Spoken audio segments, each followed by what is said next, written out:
जय हिंद साथियों, आपका बहुत बहुत स्वागत है वैचार की फाउंडेशन के जेके परिवार में। वर्तमान समय में हमारे देश में दो ही प्रमुख मुद्दे हैं, एक महंगाई, दूसरा बेरोजगारी। बेरोजगारी मुद्दे पर इसलिए बात करना चाहूँगा, ये यूथ के मुद्दे से जुड़े हुए हैं।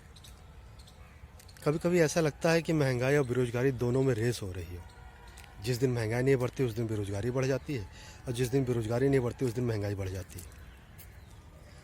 हमारे देश में कुछ ऐसी परीक्षाएं हैं जिनके लिए यूथ बहुत सारे राज्यों से तैयारी करते हैं, जिनमें से कुछ प्रमुख परीक्षाएं हैं एसएससी, रेलवे, आईबीपीएस, बैंक इत्यादि, जिसमें मध्यम वर्गीय के परिवार अपने सपने खपा देते हैं। वर्तमान समय में ऐसे बहुत सारे प्रश्न चिन्ह खड़े हुए हैं भारत सरकार की नीतियों पे कि एसएससी की जो परीक्षाएं हो रही हैं उनमें निरंतर पद घटाए जा रहे हैं, ऐसा यूथ का कहना है। ये परीक्षाओं में भर्तियां क्यों घटाई जा रही हैं, ये सरकार की नीतियां ही बता सकती हैं, या सरकार के नुमाइंदे ही बता सकते हैं।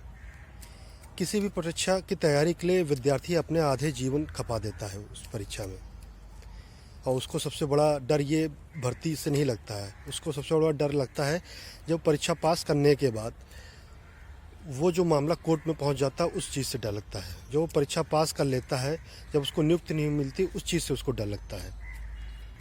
कुछ परीक्षाएं होती हैं जिनमें सरकार बहुत तेज़ी से काम करती है, जैसे आपकी सिविल सेवा परीक्षा हो गई, आईआईटी की परीक्षा हो गई, नीट की परीक्षा हो गई। इन सब परीक्षाओं में सरकार की मंशा बिल्कुल साफ रहती है।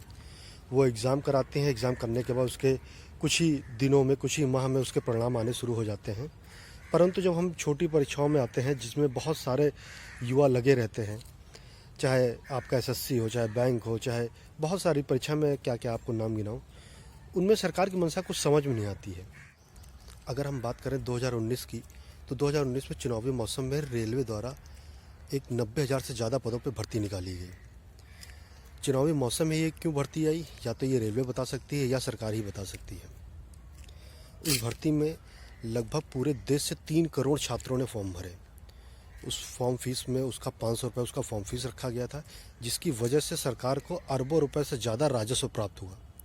उसके कुछ माह बाद जब सरकार को ये पता चला कि उसमें 3 करोड़ से ज़्यादा अभ्यर्थियों ने परीक्षा फॉर्म भरे हैं, और जब परीक्षा तिथि उसकी लटकाई जाने लगी, तो सरकार के द्वारा यह बयान दिया गया कि उसके पास इतनी बड़ी परीक्षा कराने के लिए अभी तक कोई वेंडर ही नहीं आया है। सरकार के इस बेतुके बयान से छात्रों को कितना मनोदशा कितनी झेलनी पड़ती है, छात्र ही बता सकते हैं। हमारा कहना है, जब इलेक्शन टाइम पे होता है तो सिलेक्शन टाइम पे क्यों नहीं होता है। सरकार को ऐसी नीति बनानी चाहिए जिससे जो भी भर्ती निकाली जाए उसको ज़रूर उसको तय सीमा में पूरा किया जाए। अगर हम किसी चुनावी मुद्दों को अगर याद रखें, या वर्तमान समय अभी 4 शहरों में चुनाव कराए जा रहे हैं, या अभी बंगाल में ही चुनाव किया जा रहा है। अगर हम देखेंगे बंगाल में जो भी चुनाव हो रहे हैं, उन चुनाव की नामांकन तिथि तय हो चुकी थी, उन चुनाव की परिणाम की तिथि तय हो चुकी है, उन चुनाव की जो शपथ ग्रहण समारोह होगा, जो उम्मीदवार जीत के आएंगे उनकी उम्मीदवारी जो जीत के आएंगे वो भी तय हो चुकी है। तो भर्ती परीक्षाओं में ऐसा क्यों तय नहीं होता है।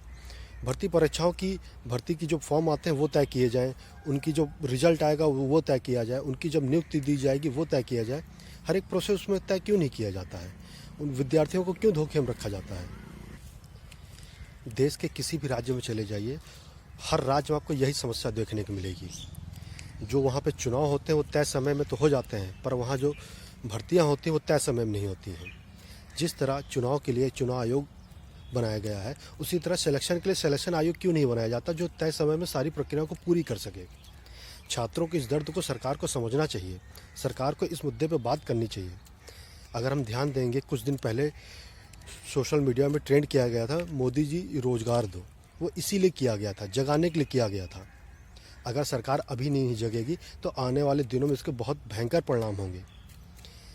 सरकार को ये लगता है कि हम चुनावी वादों की तरीके से कोई भर्ती निकालेंगे और अपना वोट बैंक उसमें पूरा करेंगे, तो इस तरीके से जनता वो ऊब चुकी है, वो सभी सरकार की नीतियों को समझ चुकी है। मैं किसी एक पार्टी की बात यहाँ नहीं कर रहा हूँ। किसी भी पार्टी में जो भी सरकार सत्ता में आती है, वो चुनावी मौसम में ज़रूर कुछ न कुछ ऐसी भर्तियाँ लेके आती हैं जो 5 साल भी बीत जाती हैं, परंतु उनका रिजल्ट तय नहीं हो पाता है। हर जगह ये दंश छात्रों द्वारा झेला जा रहा है। सरकार के पास अभी भी वक्त है, वो डिग्रियों को कागज़ होने से बचाएं, वो डिग्रियों के महत्व को समझें, छात्रों के परिश्रम को समझें, छात्रों के दर्द को समझें। अगर छात्रों के दर्द को नहीं समझेंगे तो सरकार आने वाले दिनों में बहुत ज़्यादा मुसीबतों में पड़ने वाली है।